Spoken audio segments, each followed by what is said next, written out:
구독, 좋아요 살려주세요. 안녕하세요. 반갑습니다. 뿌락치 코인교실입니다. 오늘의 블룸버그 뉴스 시작해보겠습니다. 렛츠고! 첫 번째, 중국 재봉쇄? 코로나19 확진 사례가 늘고 있어 베이징시가 팬데믹 발발 아래 가장 심각하고 복잡한 상황에 직면해 있다고 베이징 질병통제센터에서 브리핑 우려의 목소리를 내었는데요.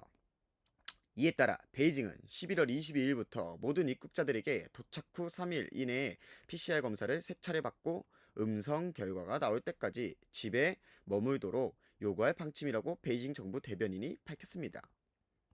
지난 11월 11일 중국 당국은 격리 기간을 단축하고 지방정부에게 대대적인 규제보다 선별적인 방역 조치를 지시하는 등 새로운 코로나 대응 가이드라인을 제시해 그동안 고집해온 고강도의 제로 코로나 정책에서 약화될 수 있다는 기대가 있었는데, 이후에 확진자 수가 2배가 넘게 늘어나고 지난 주말에는 베이징시에서 3명이 코로나로 사망함에 따라 정책 당국자들의 고민이 깊어진 것으로 보입니다.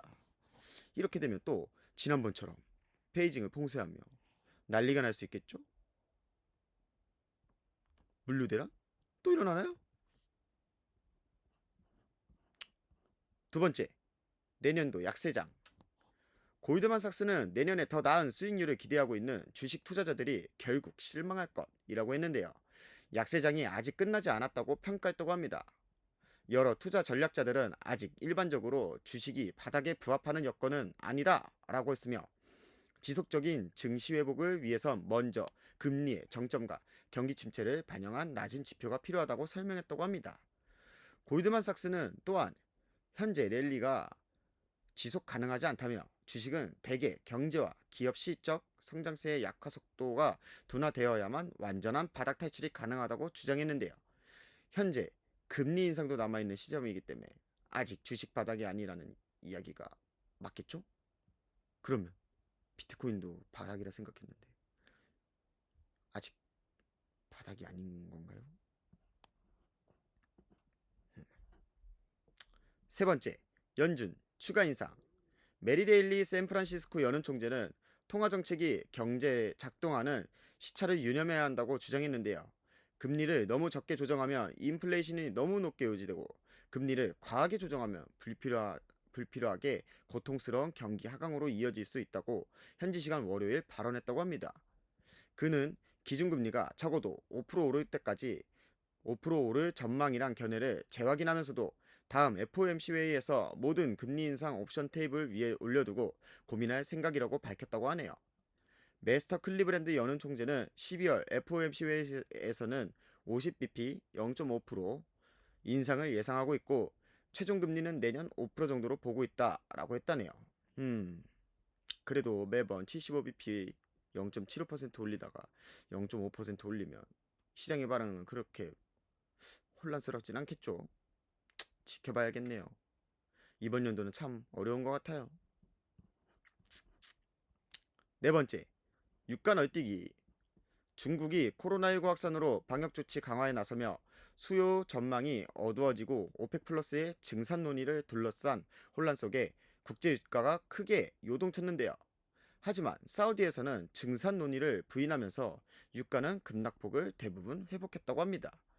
이어 오펙 플러스는 현재 1일 산유량 200만 배럴 감사하는 2023년 말까지 이어진다고 밝혔다고 합니다. 유가는 정말 알다가도 모르겠어요. 유가가 폭락하게 된다면 경제 전반적으로 영향이 좋지는 않을 거예요. 왜냐면 우리나라 기업들만 봐도 사놓고 있다면 높은 가격에 사서 낮은 가격에 팔면 손해잖아요. 마지막으로 다섯 번째, RBNZ도 75bp 0.75% 스텝. RBNZ는 뉴질랜드 중앙은행인데요. 뉴질랜드 중앙은행이 수요일 전례 없는 75bp 인상을 단행했다고 하는데요. 기준 금리를 2008년 이래 최고 수준인 4.25%로 올릴 전망이라고 합니다. 블룸버그 설문에서 21명의 이코노미스트 중 15명이 75bp를 예견했다고 하는데요. 이미 50bp씩 5차례 연속 금리를 올렸지만 인플레이션이 예상보다 높게 나오고 실업률이 역대 최저 부근에서 머물면서 보다 공격적인 대응이 필요하다고 지적했다고 합니다. 수압 시장은 이미 75% 인상 가능성을 55% 가격에 반영 중이라고 하며 최종 금리는 5% 부근으로 보고 있다고 합니다. 진짜 전 세계가 인플레이션으로 고생하고 있는데 이러다 괜찮을까 모르겠어요. 물론 뉴질랜드가 뭐 미국보다는 조금 덜 하겠지만 이렇게 하나씩 올리면 연쇄 적용이 발생하지 않을까 걱정이네요. 오늘은 11월 22일 블룸버그 뉴스에 대해서 간략히 이야기해봤습니다. 앞으로 더 발전하는 뿌락치의 코인 교실이 되겠습니다. 아는 게 많이 없어서 부족할지라도 같이 성장해갔으면 좋겠습니다. 그런 의미에서 구독, 좋아요, 살려주세요. 부탁드립니다. 흑흑.